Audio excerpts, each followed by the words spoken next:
একটি হচ্ছে কামিনী, আরেকটি হচ্ছে কাঞ্চন।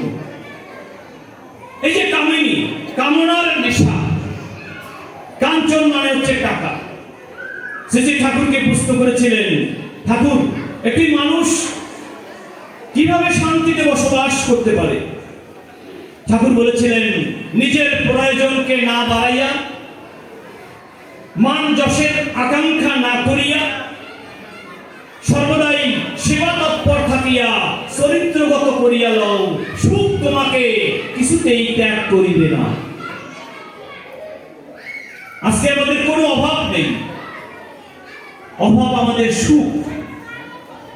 আজকে স্বামী একটা কথা বললে স্ত্রী সেটাকে এক মনে মেনে নিতে পারে না, তাই সংসারটা দুজনে মিলেই করতে হয়।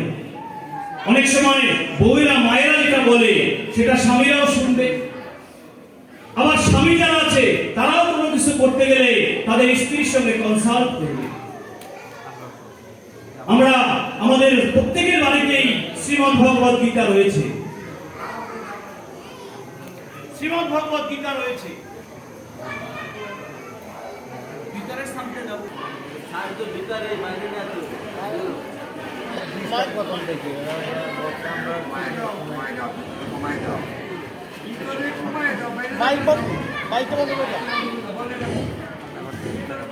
তোমরা সেই গীতার মাহাত্ম্যে কিন্তু পড়েছিলাম।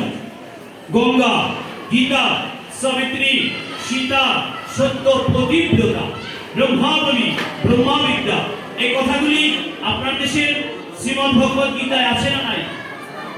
আছে? ও আমার দেশের গীতায়ও আছে। আমি ভাবলাম হয়তো আমার দেশে আছে, আপনার দেশে নাই। তাহলে সেই স্বামী ভক্তির কথা পরম প্রেমময় শ্রী ঠাকুর অনুকূলচন্দ্র বলেছেন। কি বললেন? স্বামীর প্রতি টান যেমনি, শ্রেয় জীবন পায়ে তেমনি। তাহলে ছোট্টবেলা থেকে আপনার সন্তানকে শিখাতে হবে। আজকে আপনারা বলছেন, দাদা আমার ছেলেটা খুব দুষ্টমি করছে, আমার মেয়েটা খুব দুষ্টমি করছে, কথা শুনে না। কিভাবে কথা শুনবে বলুন? কারণ আমি স্ত্রী হয়ে আমি তো স্বামীর কথা কোনোদিন শুনি নাই। আমার বাড়ি শাশুড়ি আছে, শ্বশুর আছে, তাদেরকে আমি শ্রদ্ধা ভক্তি করি নাই। কিন্তু দেখা যায় মারা যাওয়ার পরে খুব বিশাল আকারে শ্রাদ্ধ করে। আপনার দেশে কি শ্রাদ্ধ করে মায়েরা? ওই দেশে শ্রাদ্ধ আছে, আমি ভাবলাম আছে না নাই। লাখ লাখ টাকা ব্যয় করে শ্রাদ্ধ করে, কিন্তু যার উদ্দেশ্যে শ্রাদ্ধ করে সেই স্বর্গ এবং নরকের কথা কেউ দেখেছে কিনা এই প্রমাণ কিন্তু আমাদের কারণ নাই। কিন্তু সেই মা যখন বেঁচে থাকে, সেই মা কি পছন্দ করে, বাবা পছন্দ করে, বাবার কি দরকার সেটা কোনোদিন আমরা অত ভালো করে হিসাব করে দেখি নাই। যখন বাড়ি থেকে বেরিয়ে পড়ি, স্ত্রী বলে আমার মোবাইলটা ডিস্টার্ব হয়েছে, মোবাইলটা ছাড়িয়ে নিয়ে আসবে। মেয়ে বলে বাবা আমার সালোয়ার কামিজ বানাতে দিয়েছি, সেটা নিয়ে আসবে। ছেলে বলে বাবা আমার একটা সাইকেল চেয়েছি, সেই সাইকেলটা নিয়ে আসবে। আর আমার যে মা রয়েছে সে আমার খাবারটা রেডি করে দিয়ে বলছে, খোকা সময় মতো খেয়ে নিস, তাড়াতাড়ি বাড়ি ফিরে আসিস। বলছে খোকা সময় মতো খাবারটা খেয়ে নিস, আর সময় মতো আস্তে আস্তে করে বাড়িতে ফিরে আসিস। সেই মাকে আমরা শ্রদ্ধা ভক্তি করতে পারি না কেন? তাই কেন? তাই কোথায়? তাই হচ্ছে ছোট্টবেলা থেকে আমি ওই সদ্গুরুর দীক্ষা গ্রহণ করি না। আমরা ভেবেছিলাম জীবনের পর গুরুর দীক্ষা নিতে হবে, তাই হাতের জল শুদ্ধ করেছি, যে আসুক দীক্ষা দিয়ে নিয়েছি, ওই পর্যন্ত শেষ। কিন্তু শাস্ত্রে বলেছে জ্ঞান লব্ধ আসে এক গুরু স্থানে গেলে, সেই গুরু স্থানে আত্মচৈতন্য না হলে পুনরায় অন্য গুরু করিলে গ্রহণ, তাহাতে নাহি কো দোষ হয় কদাচন। ভগবান শ্রীকৃষ্ণ বলছিলেন অর্জুন, জ্ঞান লব্ধ আসে এক গুরু স্থানে গেলে, সেই গুরু স্থানে আত্মচৈতন্য না হইলে পুনরায় অন্য গুরু করিলে গ্রহণ, তাহাতে নাহি কো দোষ হয় কদাচন। তাহলে আমি দীক্ষা গ্রহণ করেছি আমি দক্ষ অর্জনের জন্য। এই দক্ষতাটা আমরা কিছু বুঝতে পারি নাই। আজকের ঘরে ঘরে আমাদের রোগে রোগগ্রস্ত কেন? আজকে আমরা এই যে এত বড় একটি উৎসব, প্রদীপদা কিছুক্ষণ আগে কীর্তন করেছিল। কালকে রাতে যখন আমি এসেছি, তিনি যে হাঁটতে পারছেন না, তার কষ্ট হচ্ছে। ওই অবস্থায় বিকেলবেলা কীর্তন করেছে। অনেক দূর দূর থেকে অনেক দাদারা এসেছে, মায়েরা এসেছে। কি কারণ? কারণ আমাদের একটাই, সেটি হচ্ছে ইষ্ট স্বার্থ প্রতিষ্ঠা।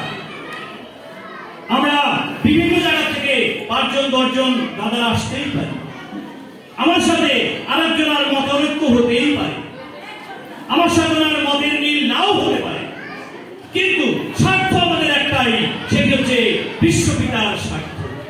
আমরা সবাই যদি ভাবি ঠাকুর কি করলে খুশি হয়, কেমন করে চললে ঠাকুর আনন্দ পান, কেমন করে উৎসব করলে ঠাকুর আমাদেরকে আশীর্বাদ প্রদান করবে,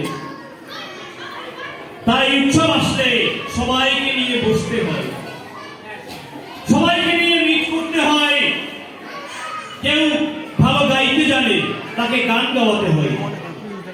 কেউ ভালো বলতে জানে, তাকে বলাতে হয়। কেউ আনন্দবাজারে প্রসাদ রান্না করতে পারে ভালো, তাকে নিয়ে রান্না করাতে হয়। আর প্রার্থনার সময় কেউ ভালো হারমোনিয়াম বাজাতে পারে।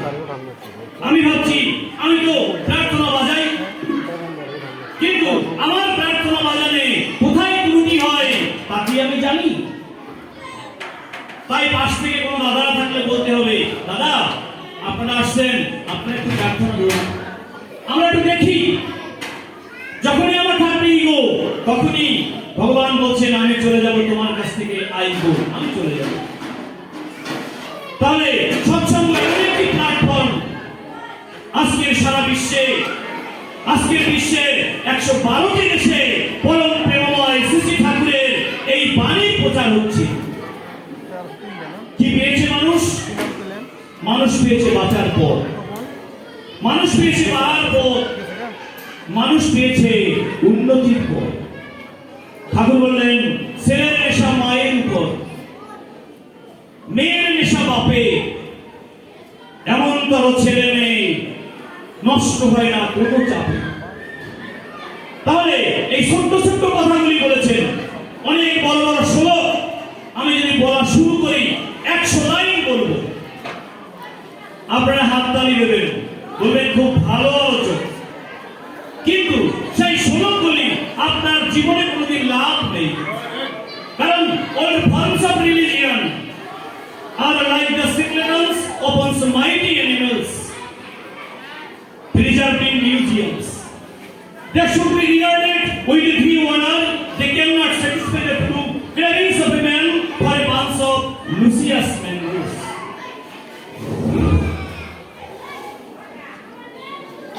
ধর্মের এই পুরাতন রূপ হলো মিউজিয়ামে রক্ষিত শক্তিশালী জীবজন্তুর কঙ্কালের মতো।